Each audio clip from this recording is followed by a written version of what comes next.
What is up, everyone? I'm coming on here for a couple of plays for the day, and we had a great Saturday yesterday. If you guys don't know, Saturdays are my favorite days, college football, and we get to have a lot of correlated duos, a lot of correlated trios, because these teams, they just do not stop passing. So I love taking the overs, love taking the unders on some games too, because some teams, they pass a lot, some teams don't pass a lot. But this Friday play that I sent out on the YouTube video did end up cashing, which is great to see there. I know a lot of people probably got like $25 down on this discount. This Mike Tyson discount paired up with this Baylor trio, okay? So this Baylor trio, they ended up hitting in the first half alone. We didn't even have to watch the second half. Sawyer Robinson, I think he went like 15 for 16, 225 yards and put up 35 points versus West Virginia. And this was a shootout. It was like 35-28 going into half, okay? So it's one of those just Big 12 shootouts. This cashes in the first half. Amazing to see. You can see I take Sawyer Robinson, the quarterback, over. Josh Cameron is number one receiver, over. And then Bryson Washington, over. This guy's line was 12 or 11.5, and he got 60 yards, you guys. That's insane. So Thursday, just as a recap, Thursday we hit this at 10x. Friday we come back, we hit this as a 9x. So we cash on Thursday, we cash on Friday, and then this was a VIP play that I actually sent out Friday night. I take Counter-Strike correlation together. You can see very correlated. Their lines are like the exact same right here, and they go the exact same amount of headshots pretty much. And then you can see here I took the Syracuse duo. So I took Kyle McCord, Trevor Pena, which is the number one receiver on Syracuse. These guys go way over. And so yeah, we cashed on the VIP. We cashed the free play. We also cashed on Thursday. Unfortunately, some of these on Friday didn't cash. But again, like this and this alone, this is a 10x, this is a 9x. So we go up 19 units, all right? So then we go up 19 units and then minus 1 unit for this, minus 1 unit for this, and then minus 1 unit for this with this play yesterday. So overall, 19 minus 3, that is 16 units, all right? So you guys should have went up a 10x here, a 9x here, and then go down 3 units by missing these plays. But again, this one was extremely close, right? We have Quinn Ewers and we have Jaden Blue to go under, and then Kyron Lacey, Nussmeier. Unfortunately, second week in a row, LSU combo could not get it done for us. They're definitely going through a little bit of a slump. Earlier in the season, this would have been just a lock of a player right here. Nussmeier, he normally throws for like 350 yards. But yeah, their pass game has not been as good as it has been, and they're definitely going through a slump. And you can see, still very correlated, right? We take the Texas guys under, and then LSU, we should have took them under, but we ended up taking them over. You can see here correlated with Georgia. We take Carson Beck to go under and Dominic Lovett to go under. But Beck, I mean, he had to throw a lot because it was a close game, right? Up until like really that fourth quarter, it was a pretty close game. He throws for 350 yards, and then Dominic Lovett gets over his line too. So very correlated together. The UNLV combo, I really don't know what happened. I've never seen Malik Williams go over and Ricky White go under, okay? I've seen Ricky White go over and Malik go under. But yeah, Ricky White, I mean, he still got a decent bit of yards, but it's okay. Like I said, we hit 2 of these that are 19 units. You go up 19 units here, and then we lose 3, which is completely fine, right? Now we have 15 to 16 units, however you want to look at it, to play with. And yeah, we had a great weekend for sure. And then we also hit this, and then we do have a setup too. We have a setup going into today, this afternoon, with this Browns duo. Actually, no, this is happening at 12. So this is going to be something that we're going to sweat out for the VIP here. Let's get into the plays for the day. We do have more sleeper discounts. Yesterday's sleeper discounts, they both missed by like 5 yards. Ashton Genty missed by 2 yards, and then Dylan Gabriel missed by like 6 yards. So frustrating. Normally the sleeper discounts are really good, but yeah, I don't know. Just that is rough right there, missing by like 2 or 3 yards on those discounts. If you guys don't know, I'm a very profitable bettor. This is updated. So this graph I just updated about 10 minutes ago, right before I was filming this video. And you can see we're very profitable. This is over the past 6 months, okay? So what is this? I mean, this is like 60 to 70, maybe even 75 units a month if you do the math. Whatever 6 divided by this is, or this divided by 6 is. And yeah, we're very profitable over the long term. You can see there's peaks, there's valleys.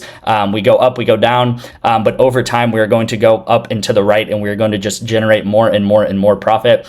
We peaked at right around 360 units actually. And that was 2 Saturdays ago when I had my best day ever, going up 45 units. We went up 45 units alone 2 Saturdays ago. This was the first Saturday of November. Went on a little bit of a decline, as you naturally would do, you know, having like a crazy day like that. And now we've kind of stabilized right around that like 325 level right here. So yeah, hopefully we can build this up. I want to try to get as close to 400 units as possible going into the end of the year. I think we can do it, especially with the playoffs coming up and a lot of high scoring games, a lot of great games, offenses, and close games coming up. So I want to try to get 400 units. I like to kind of shoot for the stars here. So yeah, this is the graph over time right here. If you guys are interested in the correlation that I've been talking about, as well as just being a profitable sports bettor, which I don't know why you wouldn't be interested in being profitable, text me the word rebet. What I'm going to have you do is sign up for rebet. Text me the word rebet on this number on the screen right here. All you're going to have to do is sign up for rebet and put $10 into this app. Once you do that, I will give you guys 2 free months of my VIP for doing this for me. Rebet is legal in 47 out of 50 of the states. So I am personally in Texas. I know a lot of you guys are in Florida and Alabama and stuff like that. And some of these traditional books are not legal in these states. And I use Rebet because Rebet, you can bet money lines, you can bet spreads on Rebet. So you can get a lot of those traditional lines down on a site like Rebet or an app like Rebet. Again, all you're going to have to do is download Rebet with my link. I'll send you it. Once you just text me this, it should be a message within 5 to 10 minutes that I'll send you. And then once you do that, I will get you guys signed up for that. Put $10 into Rebet, send me a screenshot of proof that you did that, and I will get you guys 2 free months of my VIP for doing that for me.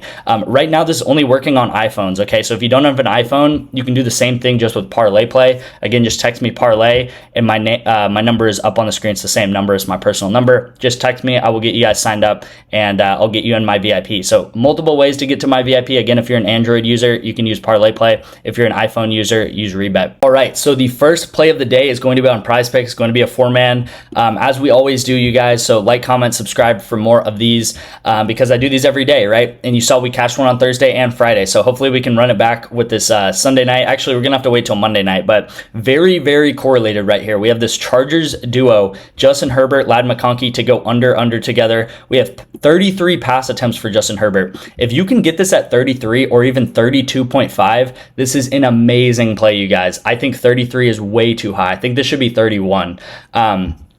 I really do think this should be 31. They're averaging 27, I think 27.2 pass attempts a game, okay? So getting it at 33, 6 pass attempts higher is insane. The only team that passes less than the Chargers is the Eagles, okay? The Eagles, and they really do not pass at all. And you can see we took the unders on the Eagles that Thursday night game, and they went under, okay? So again, pass attempts under for Herbert, and then receiving targets under for Ladd McConkey. Again, I really like this. This should be like 6. So we're getting extremely good lines here, and it's extremely correlated for a team that should not pass very much. So if you guys don't know, this is correlated. The less pass attempts that Justin Herbert has, right? So let's just say he comes in the game, only throws 27 times like they do on average. Then it's unlikely that out of those 27 pass attempts, 7 of those attempts are going to go to Ladd McConkey, right? So very correlated together. The less Herbert throws, the less Herbert has to throw in this game, the less likely that Ladd McConkey is going to be getting those throws, right? We know quarterbacks throw to receivers. You can think of this the other way too. Like if Justin Herbert, if he for some reason has to come out and throw 50 times, then it's likely that out of those 50 times, he's going to throw to Ladd McConkey 7, 8, 9 times, right? Because he's going to throw 50 times. Now, I do not think the Chargers are going to throw 50 times. They are not that type of team, especially with Harbaugh. They're a running team, they're a defensive team, and he's really kind of made Justin Herbert more of like a system type quarterback, right? So Justin Herbert under pass attempts, Ladd McConkey under receiving targets. I love these lines at this. If this bumps down to 6, I would still take it. If this bumps down to like, I want to say 32. I would try to get this as close to 33 or 32.5 as you can, but if it bumps down to 32, I'm definitely still considering taking it because I think it might bump down to like a 31.5 by game time tonight. And then we got Joe Mixon over rush attempts, and then we got Nico Collins under receptions. Okay, so same sort of vibe here. As you guys know, the more a team is leading in a game, the less they're going to pass. So the less they're going to pass, that's the same reason I'm taking the Chargers under. I think they're going to win this game versus the Bengals. Same thing, Houston versus Dallas. I mean, does anyone think that Cooper Rush's Dallas is going to beat the Texans?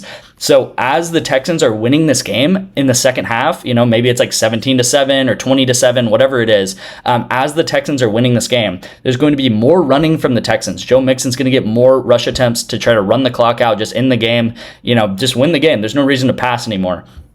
Joe Mixon over rush attempts.